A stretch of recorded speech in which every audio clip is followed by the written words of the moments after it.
સતકેવલ સાહેબ, સતકેવલ સાહેબ, સતકેવલ સાહેબ. આજે આપણે અગાધ બોધગ્રંથના 5મા ભાગ વિશે વાત કરીએ છીએ. બોધકવંગ 47 વિશે વાત કરીશું. આ ચાલુ સંજોગમાં એક પર્વતની ગુફામાંથી મહાન યોગી આવી ચડ્યા. તે ગૌતમ મુનિના રચેલા પતંજલિ શાસ્ત્રના વેદતા હતા. તો પંચ વિશેષણોનું અનુભવનું કથન કરતા હતા એવું પરમગુરુ જણાવે છે. તેઓ પૃથ્વીમાં પ્રવેશ કરનારા હતા. અદૃશ્ય થવાની શક્તિ સિદ્ધિવાળા તેમજ ત્રિકાળદર્શી હતા. અગમ્ય ગમને જાણનારા મહાન યોગી હતા. એ યોગી મને આવીને મળ્યા. અમોએ તેમને ઘણો જ આદર સત્કાર કર્યો અને પતંજલિ શાસ્ત્રના મતને ખુલ્લો કરી તેની ચર્ચા કરવા લાગ્યા. ધ્યાન કર્યા પછી શ્રુતિ ક્રિયાને કર્મકાંડની ચર્ચા કરી અને તેમણે અર્થવેદનું મહાકાવ્ય યમ અહો નિર્મળ એ અમોને મૂળ ધ્યેય હતો તેમજ જીવ ઈશ્વરની એકતા કરવાની ગતિવાળા હતા. જુદા જુદા પ્રકારની સિદ્ધિવાળા સાધુનું વર્ણન તથા સંસ્કૃતના શ્લોકો બોલીને અનેક પ્રકારના વાદ વિવાદ તથા છલબલી પહેલી જાદુઈ વિદ્યાના સાધક હતા. તેમજ પૃથ્વીથી અંતરિક્ષ આસન રાખી અદ્રશ્ય થવાની કળાથી સભાજનોને આશ્ચર્યચકિત કરી ચિત્તને તલ્લીન કરતા હતા એવા યોગી હતા એવું પરમગુરુ જણાવે છે. પોતાના ચરિત્રથી સભાજનોનું મનોરંજન થયેલું જો યોગી મહાન અહમેવી તથા તેમજ તેમનામાં જે પ્રકારના સાધના હતા તે યોગ બળે કરી મનના મત્તાનું જ્ઞાન કહેતા હતા.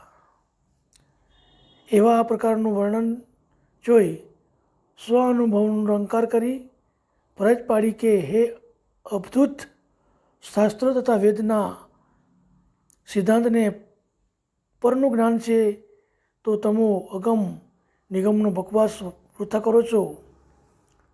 તમો સળબળ વિદ્યા તેમજ સાધુની કળા બતાવો છો પણ તમોને તમારા સ્વરૂપનું ભાન નથી. જેથી તમો ભવની ભ્રમણામાં રચી પચી રહ્યા છો એવું પરમગુરુ જણાવે છે યોગીને.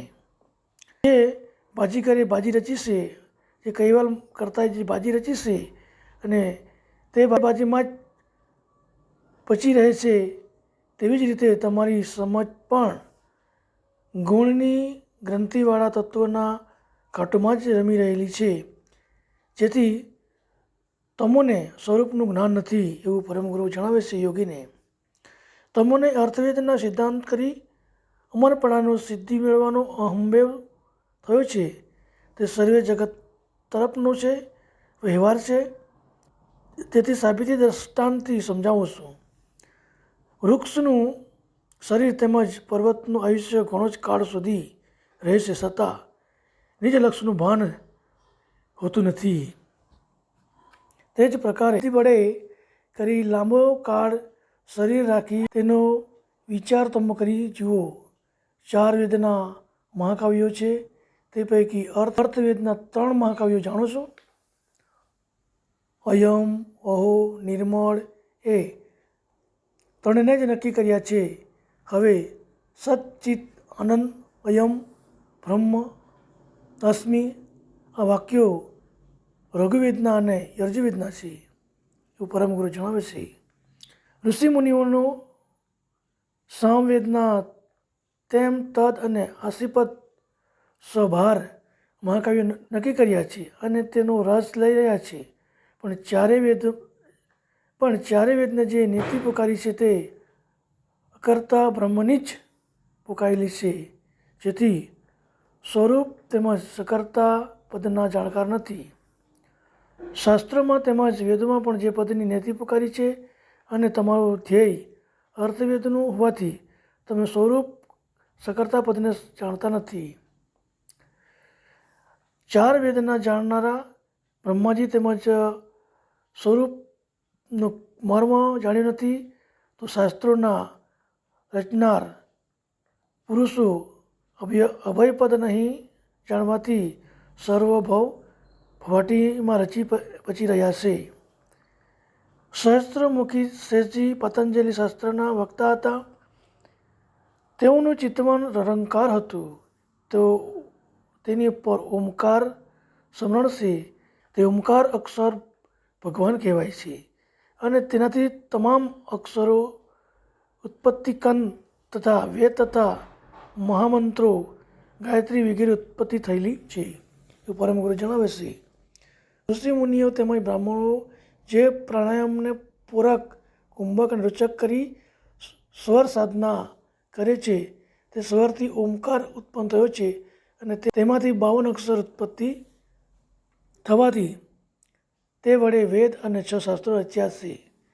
એ અક્ષરો વિસ્તાર કરી જે પણ અક્ષરાતીત જે પદ પ્રણવ છે, અક્ષરોથી જુદું છે પણ નિજને આનંદ આપનારું અખંડ ધામ છે, તેમાં અક્ષરાતીત પુરુષ રહેલા છે એવું પરમ ગુરુ જણાવે છે. અનંત કોટી મૃત્યુના ભોગની લીલા ખેલ કરનાર ઓમકારરૂપ પુરુષ છે અને તે અખંડ ભૂમિમાં રહી જગતની ઉત્પત્તિ કરી વિલાસ કરે છે. જગતના સદળા ભોગોને વિલાસી છે. નિકલંક રહી નિષ્ઠિક બ્રહ્મચારી કહેવડાવે છે. તે જ ઓમકારની પરિભ્રમ સ્વરૂપ છે, જે રૂપ રંગ વગરનો અખંડ છે. વેદોએ પણ પરિભ્રમ પદની નેતિ પોકારી છે. તે પદ અવયવો વગરનું અને અક્ષરોથી પર છે. તેમનું ધ્યાન ધરી કર્મ રહિત થાય છે, જેથી નિકલંક થાય છે. બ્રહ્મપતિ પર અખિલધામ છે. તેમાં અનેક પુરુષ રહે છે. તે ધામનું વર્ણન કરવું અક્ષરોથી પણ મુશ્કેલ છે.